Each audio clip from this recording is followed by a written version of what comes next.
There are a lot of people out there, and I've encountered some of them, who really believe there is no essential difference between a living thing and something that appears to all intents and purposes to be alive.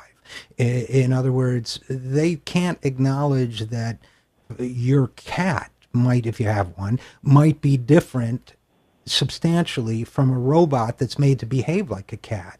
And it's a profound philosophical thing we can't address here. But what worries me is that sometimes I think that people are going to blur these boundaries, which, if taken to an extreme, is a kind of psychosis.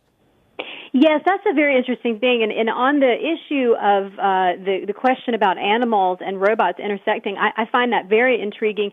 And, there's this, human beings we're pretty narcissistic creatures, and we tend to anthropomorphize anything around us that isn't human.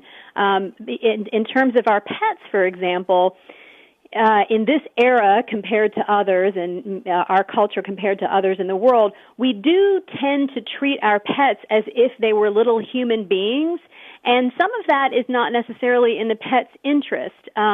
They see a dog seems to reflect human emotions. They may indeed have evolved to do that for survival purposes, to elicit warm and fuzzy human responses in order to get fed, etc. But they aren't human, and they have needs that are not the same as human needs, and they can suffer greatly when their essential difference is not recognized.